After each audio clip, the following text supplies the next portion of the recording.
नमस्कार दोस्तों, मैं सुप्रिया स्वागत करती हूँ आपका डिकोड एग्जाम के डेली करंट अफेयर की क्लास में।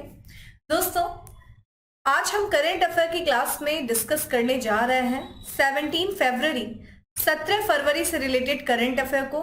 तो चलिए जल्दी से आप सभी लोग सेशन से जुड़ जाइए, सेशन को आप सभी लोग शेयर करें। और जैसा कि हमेशा कहते हैं, सेशन आपके लिए करंट अफेयर का क्लास बहुत इंपॉर्टेंट है। कोशिश क्या करिए कोई भी क्लास आपके मिस ना हो, और किसी दिन अगर मिस भी हो जाती है तो पीडीएफ आपको प्रोवाइड कर दिया जाता है टेलीग्राम ग्रुप पे। उसका लिंक आपको डिस्क्रिप्शन बॉक्स में दिया हुआ है। तो जिस दिन आपकी क्लास मिस हो जाती है तो कोशिश क्या करिए कि घूमते टहलते भी पीडीएफ को थोड़ा रीड कर लेंगे, तो आपका करंट अफेयर्स जो है किसी भी तरह का कोई भी टॉपिक जो रिसेंट में रहेगा वो स्किप नहीं होगा।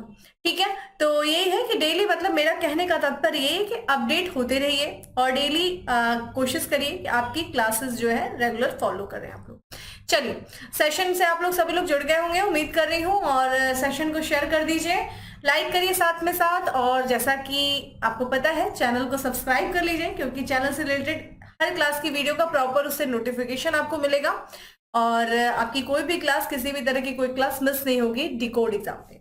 चलिए स्टार्ट करते हैं अपनी क्लास। और आज की क्लास में हमारा सबसे पहला प्रश्न है कि निम्नलिखित में से किसे यूनेस्को ने शांति पुरस्कार से सम्मानित किया है। आज मैं आपसे बहुत सारे क्वेश्चंस खुद पूछूंगी, क्योंकि ये सारे जितनी भी संस्थाएं हैं, देखिए जितने भी इंटरनेशनल बॉडीज हैं, यूनाइटेड नेशन की जो विशिष्ट संस्थाएं हैं, उनके बारे में मैंने आपको कई बार जो है बताया है। तो आज मैं आपसे बहुत सारे क्वेश्चंस पूछने वाली हूं, तो तैयार हो जाइए आप सभी लोग। लेकिन सबसे पहले हमारा जो क्वेश्चन है वो है कि यूनेस्को ने सैखे शांति पुरस्कार से सम्मानित किया है। एक नोबेल का शांति पुरस्कार होता है और ये यूनेस्को का शांति पुरस्कार है। और यूनेस्को से शांति पुरस्कार से जो है किससे सम्मानित किया है यूनेस्को ने? ऑप्शंस आप देख रहे हैं, जिन्हें आंसर पता है वो वीडियो को पॉज करें, कमेंट बॉक्स में आंसर करें। तो करेक्ट आंसर देखिए, ये जर्मनी की पूर्व चांसलर थी एंजेला मर्केल। इनको जो है यूनेस्को ने शांति पुरस्कार से, पीस अवार्ड से सम्मानित किया है। आइए इसके बारे में बात करते हैं, पीस प्राइज से। तो ये देखिए जर्मनी की पूर्व चांसलर थी, इनकी स्क्रीन पे आप तस्वीर देख सकते हैं, ये है एंजेला मर्केल। और इनको देखिए यूनेस्को का शांति पुरस्कार से इनको इस साल सम्मानित किया गया है।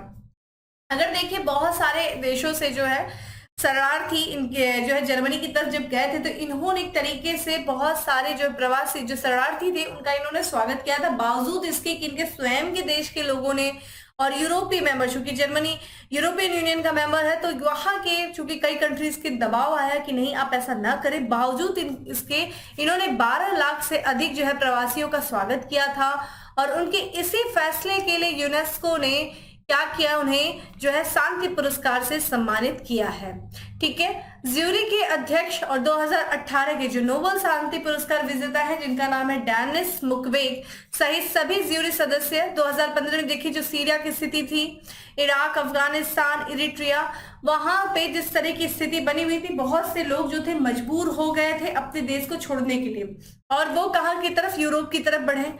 और उसमें से देखिए कितनी बड़ी ये संख्या है, 1.2 मिलियन से अधिक जो लोग हैं वो अपने देश को छोड़ने के लिए मजबूर हुए, दूसरे देश में शरण लेना पड़ा उन्हें। और इन्हीं शरणार्थियों का स्वागत किया गया एंजेला मर्केल, क्योंकि ये उस समय देखा जाए जर्मनी की चांसलर थी। ठीक है, और याद रखिए यहाँ पे जो है ये 2005 में ये जर्मनी की चांसलर जो थी, ये पहली महिला चांसलर बनी थी, राष्ट्रीय चुनाव में ये जीती थी। और यूरोपीय संघ की कई हस्तियों में से ये एक जानी जाती हैं। अंतिम बार ये देखिए 14 मार्च 2014 को ये चौथी बार वहां की चांसलर और आखिरी बार जो है ये जर्मनी की चांसलर बनी थी। ठीक है, तो ये पहली महिला चांसलर थी, ये भी आपके लिए इंपॉर्टेंट हो जाता है। चलिए आप मुझे बताइए वर्तमान में जो है जर्मनी की चांसलर कौन है, जो है इस समय कौन है जर्मनी की चांसलर। और साथ ही साथ आप मुझे बताइए यूनेस्को के बारे में कि यूनेस्को जो बॉडी है, ठीक है, ये कब स्टैब्लिश हुई, ठीक है, इसका हेडक्वार्टर कहाँ है। ये दो क्वेश्चन आप मुझे बताइए कि सबसे पहले कि वर्तमान में जर्मनी का चांसलर कौन है और यूनेस्को कब स्टैब्लिश हुई, फॉर्मेशन कब हुआ, इसका हेडक्वार्टर कहाँ है, आप मुझे बताएं। ठीक है, चलिए अगले प्रश्न पे बढ़ते हैं। और अगला प्रश्न है हमारा कि भारतीय रिजर्व बैंक द्वारा कब से कब तक वित्तीय साक्षरता सप्ताह 2023 मनाया जा रहा है। तो वित्तीय साक्षरता यानी कि वित्तीय क्षेत्र से संबंधित लोगों को जागरूक करने के लिए एक देखा जाए फाइनेंशियल लिटरेसी वीक मनाया जा रहा है रिजर्व बैंक ऑफ इंडिया के द्वारा। कब से कब तक? करेक्ट आंसर इज सी है, 13 से लेकर के 17 फरवरी के बीच तक ये मनाया जा रहा है। आइए बात करते हैं इसके में। तो ये देश का जो सेंट्रल बैंक है यानी कि रिजर्व बैंक ऑफ इंडिया, ये लोगों को, ठीक है, शिक्षित करने के लिए वित्तीय क्षेत्र में, ठीक है, यानी कि एक तरीके से विशेष विषय यानी कि वित्तीय शिक्षण संदेशों का प्रचार करने के लिए, लोगों को वित्तीय क्षेत्र से संबंधित चीजों के लिए जागरूक करने के लिए, शिक्षित करने के लिए 2016 से ही हर साल रिजर्व बैंक ऑफ इंडिया वित्तीय साक्षरता सप्ताह मना रहा है। इस साल बात है, यहाँ पे देखिए कब से कब तक मनाया जाता है ये फाइनेंशियल लिटरेसी वीक। तो ये मनाया जाता है 13 से लेकर के 17 फरवरी, ठीक है। और इस साल देखा जाए जब कोई हम दिवस मनाते हैं, जब भी कोई वीक सेलिब्रेट करते हैं, तो हम उसकी थीम जरूर निर्धारित करते हैं। थीम से भी रिलेटेड क्वेश्चन पूछा जा सकता है। तो यहाँ पे जो है वित्तीय फाइनेंशियल लिटरेसी जो वीक है 2023 का, उसका अगर हम विषय की बात करें तो क्या है, सही वित्तीय बर्ताव करे आपका बचाव, ठीक है, ये इसकी थीम है। अगर हम बात करें ये जो विषय है सही एक तरीके जो सही वित्तीय बर्ताव करे आपका बचाव, ये विषय देखें तो वित्तीय शिक्षा के लिए राष्ट्रीय कार्यनीति, ठीक है, ये देखिए चलाई जा रही है 2020 से 2025, ये राष्ट्रीय कार्यवाही नीति है वित्तीय शिक्षा के लिए। और ये समग्र कार्यनीति उद्देश्य के साथ संरेखित है। उद्देश्य क्या है इसका, तो ये आम जनता के बीच जागरूकता उत्पन्न करते हुए वित्तीय आघात सहनीयता का सृजन करना और उनके हितों को बनाए रखना। एक तरीके से अगर आपको अपने वित्तीय जो है अधिकार के बारे में नहीं पता रहेगा तो आपको कहीं ना कहीं बहुत ज्यादा नुकसान का सामना करना ही पड़ेगा। यही कारण है कि लगातार जो देश की सेंट्रल बैंक है यानी कि रिजर्व बैंक ऑफ इंडिया है, वो लोगों को वित्तीय साक्षरता या फिर कह सकते हैं वित्तीय क्षेत्र के प्रति लोगों को शिक्षित करना, उसके प्रति जागरूक करना, ताकि उनके हित जो है हमेशा किसी भी तरह से उनके हित प्रभावित ना हो और वो हमेशा बने रहे, ठीक है। इसी कारण से ये सप्ताह मनाया जाता है। तो आपके लिए डेट इस जो है इंपॉर्टेंट है। दूसरी चीज इंपॉर्टेंट है, कब से मनाया जा रहा है, 2016 से। विषय क्या है, वैसा ही वित्तीय बर्ताव करे आपका बचाव 2023 का। अगला प्रश्न है हमारा कि खेलो इंडिया विंटर गेम्स के तीसरे संस्करण में कौन सा राज्य या केंद्र शासित प्रदेश ने पदक तालिका में शीर्ष स्थान हासिल किया है। देखिए अभी हम लोगों ने खेलो इंडिया यूथ गेम भी देखा, 5वां संस्करण आयोजित किया गया था मध्य प्रदेश में।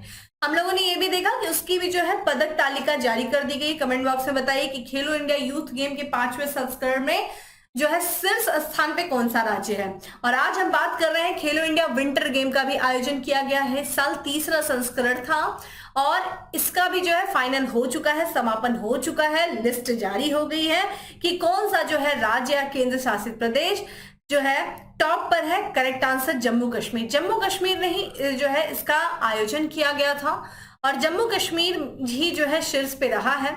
तो ये देखिए जम्मू कश्मीर में भी पूछा जा सकता है कहां पे खेलो इंडिया विंटर गेम के तीसरे संस्करण का आयोजन किया गया दोस्तों। तो ध्यान रखिएगा गुलमर्ग में किया गया था, ठीक है, जम्मू कश्मीर के गुलमर्ग में किया गया है।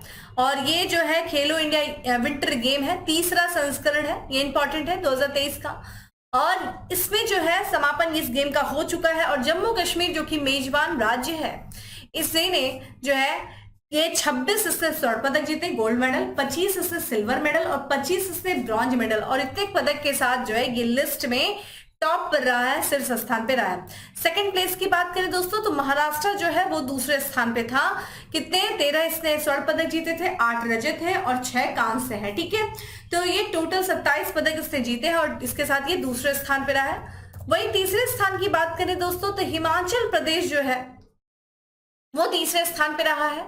इसने 10 स्वर्ण जीते हैं, 14 रजत जीते हैं और जो है 7 कांस्य पदक जीते हैं। और जबकि बात करें सेना की तो सेना जो है 10 स्वर्ण और 10 यहाँ पे रजत और 10 यहाँ पे 9 जो है कांस्य जीते हैं, ठीक है। तो ये देखिए आपके लिए इंपॉर्टेंट हो जाता है खेलो इंडिया यूथ गेम जो कि इस साल 5वां संस्करण था। मेजबान राज्य कौन है, वो था मध्य प्रदेश। खेलो इंडिया विंटर गेम तीसरा संस्करण है जो है केंद्र शासित प्रदेश जम्मू कश्मीर में आयोजित हुआ। कहाँ पे, गुलमर्ग में। गुलमर्ग ये जम्मू कश्मीर में ही होता है लेकिन कहाँ पे होता है ये इंपॉर्टेंट है। और जैसा कि मैंने आपसे पूछा कि खेलो इंडिया यूथ गेम के 5वें संस्करण में सिर्फ कौन से जो टॉप 3 जो स्टेट है वो मुझे बताइए। सबसे पहले कौन था, फिर सेकंड नंबर पे, थर्ड नंबर पे आप मुझे बताएं, ठीक है। चलिए अगले प्रश्न की तरफ बढ़ते हैं और हमारा अगला प्रश्न है किस शहर में धारा रिवर सिटी अलायंस के सदस्यों की वार्षिक बैठक आयोजित की गई। अच्छा प्रश्न है ये अपने आप में। धारा सिटी रिवर अलायंस के सदस्य जो शहर हैं उनके जो वार्षिक बैठक ये आयोजित की गई है, कहाँ की गई है दोस्तों? पुणे में की गई। ठीक है, पुणे में इसका आयोजन किया गया है। आइए इसके बारे में बात करते हैं। ठीक है, तो महाराष्ट्र का शहर पुणे में किया गया। धारा, देखिए धारा का फुल फॉर्म क्या है ये आपके लिए ध्यान रखें, इंपॉर्टेंट है, यानी कि शहरी नदियों के लिए समग्र कार्यवाही। ठीक है, driving holistic action for urban river. तो ये जितने भी शहरी नदियां हैं उन शहरी नदियों के संबंधित जो समग्र कार्रवाई है उसी को धारा।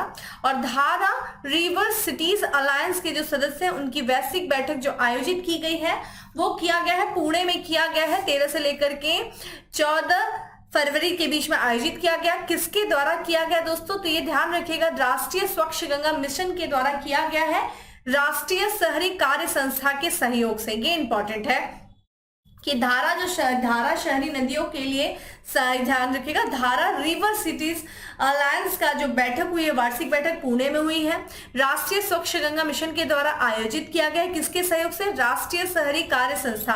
अगर हम बात करें राष्ट्रीय शहरी कार्य संस्था यानी कि national institute of urban affair, ठीक है, तो ये देखिए ये 1976 में ये स्थापित किया गया था और ये शहरी नियोजन और विकास पर भारत की एक अग्रणी राष्ट्रीय थिंक टैंक है। तो ये थिंक टैंक एक तरीके से विचार का कार्य करते हैं। बात करें केंद्रीय जल शक्ति मंत्री हैं जिनका नाम है गजेंद्र सिंह शेखावत। इन्होंने जो है धारा 2023 सम्मेलन का उद्घाटन किया। जितने भी मंत्री हैं, केंद्रीय मंत्री, जल शक्ति मंत्री, ये आपको पता होनी चाहिए कौन है। गजेंद्र सिंह शेखावत वर्तमान में केंद्रीय जल शक्ति मंत्रालय इनके हाथ में है और इन्होंने ही इस सम्मेलन का आयोजन किया। धारा 2023 आयोजन की बात करें दोस्तों तो जो सदस्य शहर हैं उन शहरों के नगर आयुक्तों के लिए गहन चर्चा शुरू करने, शहरी नदी प्रबंधन के लिए संभावित शिक्षण संस्थानों के साथ काम करने के लिए किया गया। ठीक है, उद्देश्य क्या है धारा 2023 का? तो रिवर सिटीज अलायंस के जो सदस्य हैं उन सदस्यों को अपने शहरों में शहरी नदी प्रबंधन के लिए प्रगतिशील कार्यों में संलग्न होने के लिए प्रेरित करना।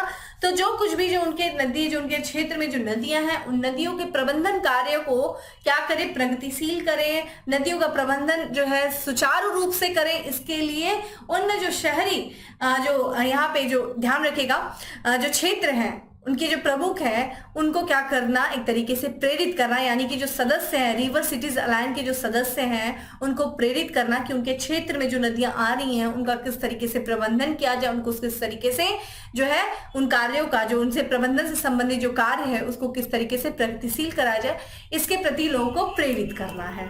ठीक है, रिवर सिटीज अलायंस की बात करें दोस्तों तो ये जो है इसकी शुरुआत 2021 में हुई थी। 30 शहरों के साथ शुरू हुआ था और इस समय जो है पूरे भारत के कितने 95 शहर सदस्य हैं। ठीक है, ये जो है ये अलायंस जो है ये रिवर सिटीज अलायंस देखिए 3 व्यापक विषयों थीम पर कार्य करता है। पर केंद्रित है किसमें? एक तो नेटवर्किंग है, दूसरा क्षमता निर्माण है और तीसरे की बात करें तकनीकी सहायता। इन 3 विषयों पर ये केंद्रित है ये अलायंस और इसी से संबंधित ये कार्य करता है। और ये जो रिवर सिटीज अलायंस है देखिए ये दुनिया में अपने तरह का पहला अलायंस मतलब गठबंधन हो सकता है और ये 2 मंत्रालयों का, यानी कि एक आपका जल शक्ति मंत्रालय और दूसरा आवासन और शहरी कार्य मंत्रालय, ये दोनों जो है आपस में अलायंस करके एक सफल जो है साझेदारी के साथ ये जितने भी शहरी रिवर हैं यानी जो ये आपका अर्बन रिवर्स है उनका क्या करना? मैनेजमेंट करना। तो ये अपनी तरह का एक जो है पहला दुनिया का ये अलायंस है जो इस तरीके से कार्य कर रहा है और काफी जो है सफल कार्य कर रहा है। तो ये धारा फुल फॉर्म भी ध्यान रखिएगा। ठीक है, और ये किसके द्वारा कहाँ पे आयोजित किया गया? पुणे में आयोजित किया, ये चीज ध्यान रखिएगा।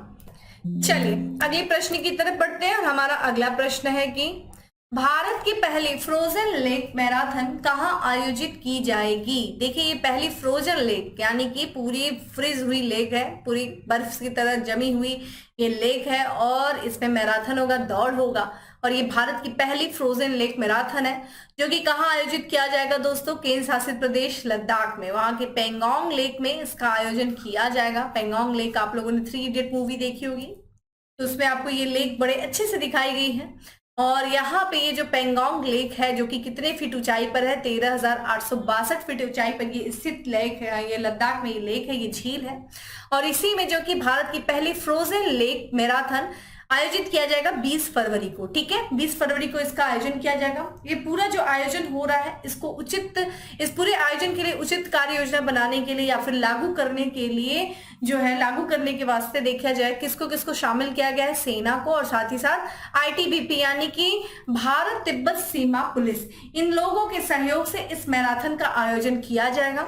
ये मैराथन देखिए 21 किलोमीटर तक की होगी, जो कि लद्दाख का गांव है, यहाँ पे लुकुंग गांव से ये शुरू होगी और ये मैराथन जो है लद्दाख के मान गांव में जाकर के ये समाप्त होगी। ठीक है, 21 किलोमीटर की पूरी दौड़ होगी मैराथन। और इसमें देखा जाए इस मैराथन में ना सिर्फ भारत के बल्कि विदेशों के भी कुछ चयनित एथलीट है, लगभग 75 एथलीट इस दौड़ में शामिल हो रहे हैं। उद्देश्य क्या है इस मैराथन का, तो एक तरीके से जलवायु परिवर्तन से संबंधित लोगों को जलवायु परिवर्तन के लिए उजागर करना, उनको जागरूक करना, इस मुद्दे को लेकर के ये ऐसा माना जा रहा है कि ये जो मैराथन होगी ये आखिरी दौड़ कहा जा रहा है इस मैराथन को, जलवायु परिवर्तन के मुद्दे को उजागर करने के लिए। वही बात करें इसका जो आयोजन किया जा रहा है दोस्तों, वो लद्दाख स्वायत्त पहाड़ी विकास परिषद लेह पर्यटन, ठीक है, और यहाँ पे पर्यटन विभाग और लेह जिला प्रशासन के सहयोग से इसका आयोजन किया जा रहा है। किसके यहाँ से, adventure sports federation of Ladakh के द्वारा। ठीक है, तो ये जो इसका आयोजन कर रहा है adventure sports federation of Ladakh, किसके किसके सहयोग से, लद्दाख स्वायत्त पहाड़ी विकास परिषद लेह, पर्यटन विभाग और लेह जिला प्रशासन, इनके सहयोग से ASLF के द्वारा इसका आयोजन किया जा रहा है। तो लद्दाख में इसका आयोजन किया जा रहा है। ये ध्यान रखिएगा ये पहली फ्रोजन लेक मैराथन है। ठीक है, तो ये गांव याद रखिएगा कि ये 21 किलोमीटर की जो दौड़ होगी वो किन गांवों के बीच में होगी, कुलुंग, यहाँ पे लुकुंग गांव है, दूसरा देखा जाए मान गांव है। ठीक है, 20 फरवरी को ये दौड़ शुरू होगी। उद्देश्य देखिए क्या है, जलवायु परिवर्तन के प्रति लोगों को जागरूक करना। ठीक है, चलिए आते हैं हम अपने अगले प्रश्न पर। और हमारा अगला प्रश्न है कि निम्नलिखित में से किस राज्य के पुलिस को प्रेसिडेंट कलर सम्मान प्रदान किया गया।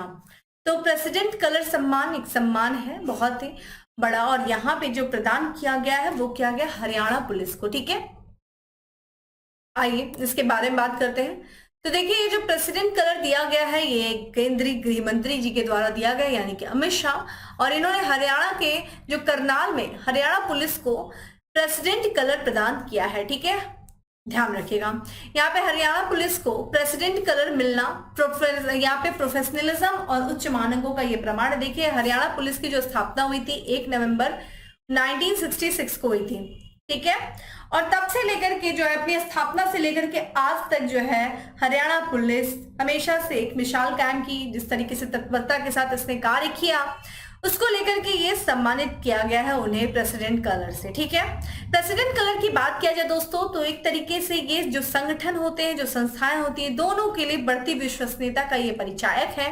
और ये जो पुलिस अभी तक जो है 10 देश के 10 पुलिस हैं जिनको यह सम्मान जो है मिल चुका है, जैसे कि ये मध्य प्रदेश, उत्तर प्रदेश की पुलिस, ध्यान रखिएगा मध्य प्रदेश की पुलिस को भी मिल चुका है, उत्तर प्रदेश की पुलिस को, तमिलनाडु की पुलिस को। ठीक है, यहाँ पे दिल्ली, ठीक है दिल्ली भी हो गया, दिल्ली की पुलिस को, जम्मू कश्मीर, ठीक है जम्मू कश्मीर हो गया, त्रिपुरा हो गया, है ना, त्रिपुरा, गुजरात की पुलिस को, हिमाचल प्रदेश की पुलिस को, असम की पुलिस को, इन सबको जो है ये प्रेसिडेंट कलर पुरस्कार से सम्मानित किया जा चुका है। अब ये देखिए ये जो है 10वीं पुलिस है, यानी कि हरियाणा पुलिस 10वीं पुलिस है जिसे प्रेसिडेंट कलर से सम्मानित किया गया। तो स्टेटमेंट भी बन सकता है कि क्या हरियाणा पुलिस पहली पुलिस है जिसे प्रेसिडेंट कलर से सम्मानित किया गया है? नहीं, ये 10वीं पुलिस है। इसके पहले भी 9 पुलिस को इस कलर से सम्मानित किया जा चुका है। ठीक है, यहाँ पे देखिए 25 साल तक यहाँ पे सातत्यपूर्ण सेवा, साहस और समर्पण की बारीकी से जांच करने के बाद ही प्रेसिडेंट कलर प्रदान किया जाता है। ये देखिए सबसे पहले अगर बात करें तो यह सम्मान 1951 में नौसेना को मिला था और उसके बाद 10 राज्य पुलिस बलों, कई केंद्रीय सशस्त्र पुलिस बलों को भी प्रेसिडेंट कलर प्राप्त हुआ है। ठीक है, तो सबसे पहले 1951 में ये दिया गया था प्रेसिडेंट कलर, अभी हरियाणा को दिया गया है। ये इंपॉर्टेंट है आपके लिए, तो थोड़ा सा इसको ध्यान से। अच्छा, कल मैंने बोला था बच्चों को टेस्ट देना चाहिए आप लोग, तो एक बच्चे ने पूछा कि कौन सा टेस्ट किस, अरे भाई कोई भी टेस्ट ज्वाइन कर लो, हमारे यहाँ भी इंस्टीट्यूट में यानी कि डिकोड एग्जाम में भी टेस्ट चल रहा है, उसको भी आप ज्वाइन कर सकते हो। कहीं भी जो भी आपको लग रहा हो कि हाँ टेस्ट दीजिए, ये मैं नहीं कह रही कौन सा टेस्ट, जो भी आपको ठीक लग रहा है टेस्ट से आप अपने आप को जान पाओगे कि आपको कितनी तैयारी आपकी है। ठीक है, तो एक कॉन्फिडेंस भी बढ़ता है और एक तरीके से हमें पता भी चलता है कि हमारी तैयारी कितनी है। तो कोई भी टेस्ट ज्वाइन कर लो, डिकोड एग्जाम में भी टेस्ट चल रहा है, उनको ज्वाइन कर लो, नो डाउट बहुत अच्छा है। अभी तक के रिजल्ट बहुत अच्छे रहे डिकोड एग्जाम के टेस्ट के, तो आप कोशिश करिए हमारी संस्था के टेस्ट को आप ज्वाइन करिए। उससे क्या होगा, क्योंकि अभी तक के जो परिणाम रहे बहुत ही अच्छे रहे, काफी ज्यादा एक तरीके से एग्जाम ओरिएंटेड पेपर को बनाया जाता है, कुछ भी नहीं शामिल किया जाता है, एक एनालाइज किया जाता है लास्ट 10 ईयर के पेपर को, कैसा एग्जाम है, किस तरह का पैटर्न, उसको आधार रख करके टेस्ट पेपर को बनाया जाता है। बाकी आप स्वतंत्र हैं कुछ भी ज्वाइन करने के लिए। बाकी मेरी एक सलाह रहेगी, जिसको आप माने नहीं है तो कोई भी आप टेस्ट ज्वाइन करिए जो आपको ठीक लग रहा हो, लेकिन टेस्ट दीजिए। ठीक है, जो भी पढ़ रहे हैं उसको एक बार टेस्ट दे करके देखिए कि कितना आपके लिए चीजें सही हैं।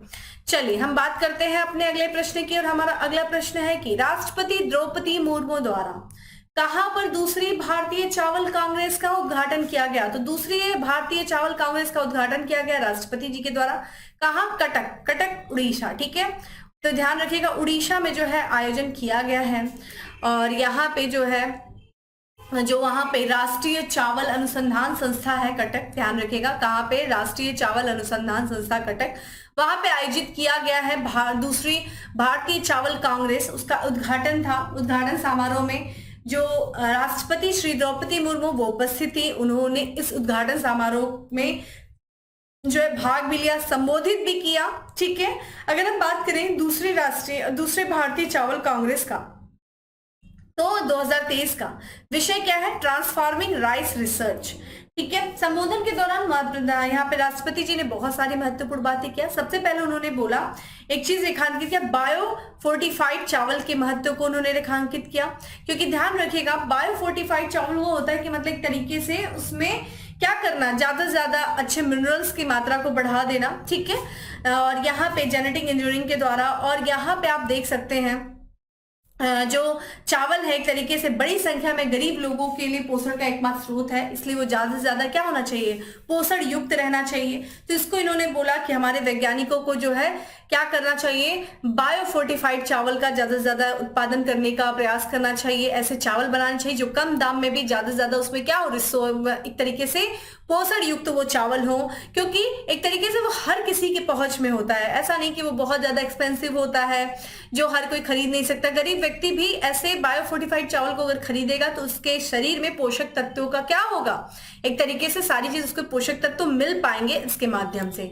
वही बात किया उन्होंने कि उन्होंने वैज्ञानिकों से ये भी आग्रह किया, आह्वान किया कि उन्हें इस तरीके का चावल का जो एक किस्म विकसित करना चाहिए जो हर तरह के पर्यावरण में जो है विकसित हो सके, चाहे वो सूखा पड़ रहा हो, चाहे कहीं पे पानी की कमी हो, मिट्टी का स्वास्थ्य का कैसा भी हो, चाहे इस तरीके का भी उनको बीज का उत्पादन करना चाहिए जो किसी भी तरह का जलवायु परिवर्तन की जो चुनौतियां हैं उनका सामना करने के लिए वो चावल क्या हो, अधिक से अधिक सक्षम हो उसमें। तो ऐसे किस्मों को विकसित करने का जो है माननीय राष्ट्रपति जी ने आह्वान किया है अपने देश के वैज्ञानिकों के लिए। चलिए अगर हम बात करते हैं चावल की दोस्तों, तो देखिए चावल जो है ये खरीफ फसल आता है। ठीक है, आपको पता होगा राबी फसल, खरीफ फसल, ठीक है, और यहाँ पे जो है जैद फसल, खरीफ फसल की बात करें गर्मियों में जो है, तो यहाँ पे जो है खरीफ फसल में ये आता है। इसके जो है एक तरीके से उत्पादन के लिए या फिर जब इसकी कृषि करते हैं तो उसके लिए कुछ महत्वपूर्ण शर्तें होती हैं, जैसे कि उच्च तापमान होना चाहिए, लगभग 25 डिग्री सेल्सियस से ऊपर का तापमान होना चाहिए जहां पे इसका उत्पादन हो रहा है, कृषि कार्य किया जा रहा है। वार्षिक वर्षा भी ऊपर होनी चाहिए, यानी कि 100 सेंटीमीटर से अधिक वार्षिक वर्षा वाले क्षेत्र में ही ये उगाया जा सकता है, यानी कि उच्च आर्द्रता जहां पे होगी, उच्च तापमान उच्च आर्द्रता जहां होगी वहीं पे चावल का उत्पादन किया जा सकता है। बात करें जो प्रमुख चावल उत्पादक राज्य सबसे अधिक देखिए पश्चिम बंगाल में, फिर उत्तर प्रदेश में, फिर पंजाब। ठीक है, पश्चिम बंगाल सबसे ज्यादा उत्पादन करने वाला राज्य है। और वही बात करें पश्चिम बंगाल में देखिए 3 तरह के चावल की फसलें उगाई जाती हैं, कौन कौन सी हैं ये, ओस है, अमन है और बोरो है। विश्व में देखा जाए सबसे बड़ा चावल का उत्पादक देश कौन सा है दोस्तों, चीन है।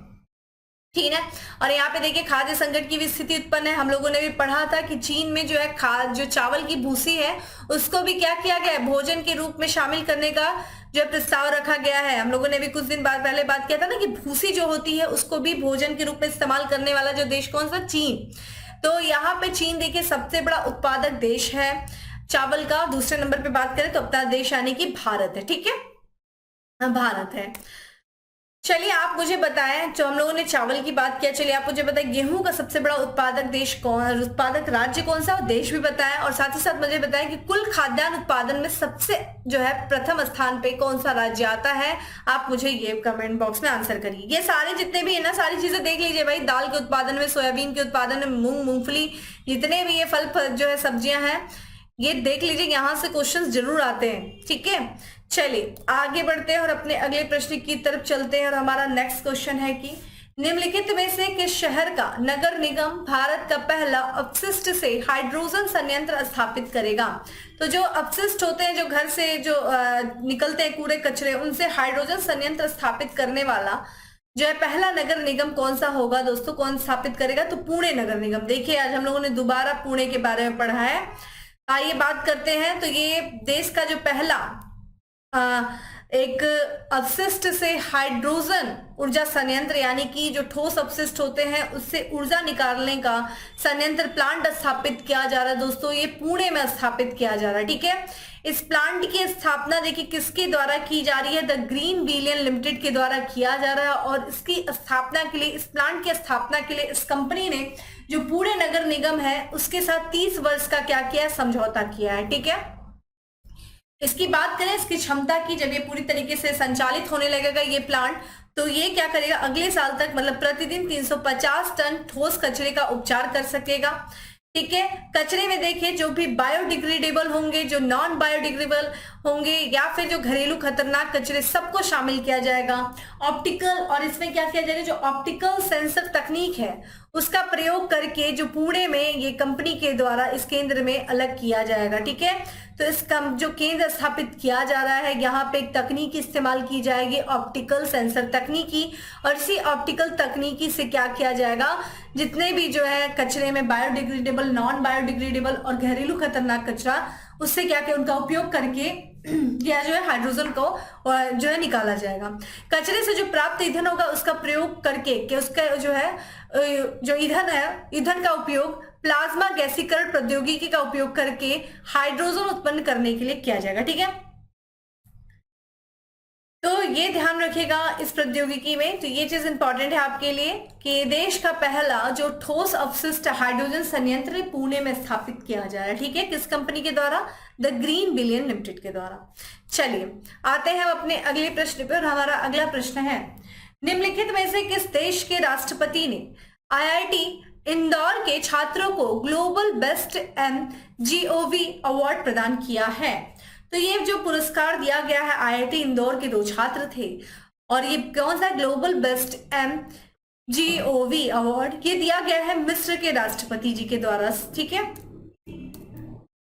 तो यहाँ पे देख सकते हैं आप, ये देखिए हर साल दुबई में देखा जाए एक विश्व शिखर सम्मेलन का आयोजन किया जाता है। ठीक है, दुबई जो कि संयुक्त अरब अमीरात का ये सिटी है, और वहां पे वर्ल्ड गवर्नमेंट समिट का आयोजन किया जाता है। और इसी सम्मेलन के दौरान जो IIT के 2 छात्र थे उनको जो है स्वर्ण पदक और साथ ही साथ 10 लाख UAE दिरहम का पुरस्कार दिया गया। बात करेंगे क्यों दिया गया, इसके पहले हम ये देखेंगे कि पुरस्कार किसके द्वारा दिया गया है। तो पहले ये 2 छात्र जो है IIT इंदौर के, उनका नाम देखिए क्या है, नियति तोताला, और अगला जो छात्र है वो है नील कल्पेश कुमार पारिक। और इनको जो मिस्र के राष्ट्रपति हैं अब्देल फतह अल सीसी, इनके द्वारा जो है पदक से सम्मानित किया गया है। इन दोनों छात्रों ने, जो IIT मद्रास के छात्र हैं नियति और नील कल्पेश, इन्होंने एक ऐप बनाया है। कौन सा है, ब्लॉक बिल ऐप। ठीक है, इस ब्लॉक बिल ऐप की बात किया जाए तो ये ब्लॉक बिल जो है किस पर आधारित है, ब्लॉकचेन आधारित ये ऐप है। जितने भी जो इसके उपयोगकर्ता होंगे उनके जो लेन देन है उन सब का क्या करना है, एक डिजिटल रसीद रखना, डिजिटल रसीद तैयार करना इसी ब्लॉकचेन पे आधारित। ठीक है, जिस कारण से इनको सम्मानित किया गया है। ठीक है, तो ये देखिए हमारे लिए इंपॉर्टेंट, हम लोगों ने ये भी देखा था विश्व शिखर सम्मेलन के बारे में हम लोगों ने बात किया था, विश्व सरकार शिखर सम्मेलन। और हम लोगों ने ये भी बात की, देखिए ये जो मिस्र के राष्ट्रपति हैं ये आपके लिए बहुत इंपॉर्टेंट हो जा रहे हैं। ये हमारे यहाँ पे मुख्य अतिथि भी थे। मिस्र देखिए देश भी बहुत इंपॉर्टेंट है, COP27 का भी आयोजन किया गया मिस्र में। तो मिस्र को थोड़ा अच्छे से देख लीजिए आप लोग, और ये भी देख लीजिए कि थोड़ा लोकेशन वगैरह भी मिस्र की अच्छे से देख लीजिए। चलिए अब लास्ट प्रश्न की तरफ बढ़ते हैं, और हमारा लास्ट प्रश्न है कि निम्न में से किस शहर में देश की पहली AC electrical double decker bus की शुरुआत की जाएगी। तो ये देश की पहली AC electric double decker bus है जिसकी शुरुआत देखिए मुंबई में किया जा रहा है, महाराष्ट्र की कैपिटल मुंबई में।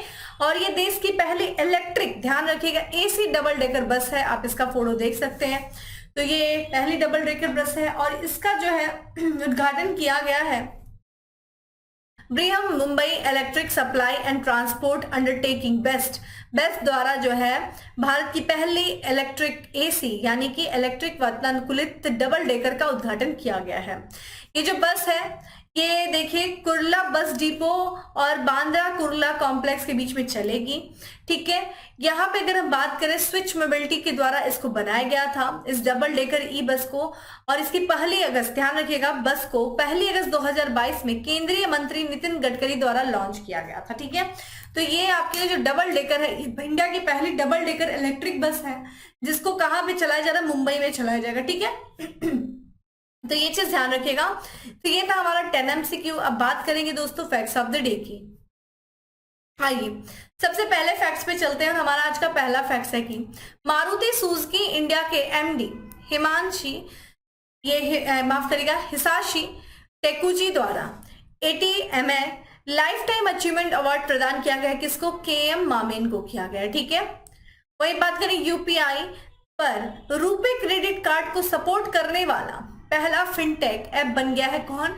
मोबीक्विक जो है ये पहला फिनटेक ऐप बन गया है जो कि UPI पर रुपे क्रेडिट कार्ड को सपोर्ट कर रहा है।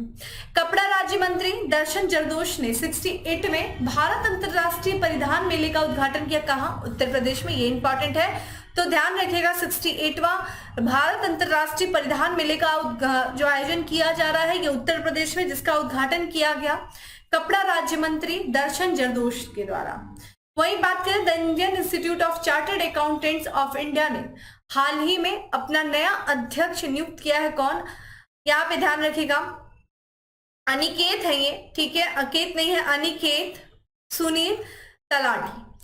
वही बात करें आज का लास्ट हमारा फैक्ट्स ऑफ द डे कि हाल ही में ICC player of the month जनवरी 2023 चुना गया। किसे?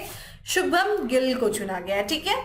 तो दोस्तों ये था आज का हमारा करंट अफेयर्स और मैंने जो कुछ भी आपसे क्वेश्चन पूछा उम्मीद है उसका आप कमेंट बॉक्स में आंसर करेंगे। और चीजें जो कुछ भी डाउट रहती है कमेंट बॉक्स में आप लिख दीजिए तो आपका डाउट क्लियर किया जाएगा। बाकी डेली करंट अफेयर्स का जो PDF है वो टेलीग्राम ग्रुप पे मिल जाएगा जिसका लिंक आपको डिस्क्रिप्शन बॉक्स में दिया हुआ है, जाइए डाउनलोड करिए। और हाँ, कोशिश करिए अपनी शॉर्ट नोट्स बनाने का, पूरी कोशिश करिए। ये PDF कितना आप लोग जाकर के लेकर के प्रिंट आउट नहीं। अच्छा, कुछ बच्चों का इशू आ रहा था कि ये PDF ब्लैक एंड व्हाइट नहीं निकल रहा है। भाई कहीं और जाके देख लो, कोई भी ऐसा ऑप्शन ही नहीं होता, आराम से PDF निकल जाती है ब्लैक एंड व्हाइट भी, ठीक है। कोशिश करो खुद से नोट्स बनाने की, वो बहुत ही ज्यादा आपके लिए बेनिफिशियल होगा, ठीक है। वरना कितना पर डे डेली पेज आपका 10 पेज इस तरह से निकाल के इतना बल्क में रखने का कोई लॉजिक नहीं बनता है। बाकी आपकी मर्जी, ठीक है। चलिए फिर मिलेंगे हम नेक्स्ट सेशन में, तब तक के लिए bye, have a good day, stay safe and stay happy.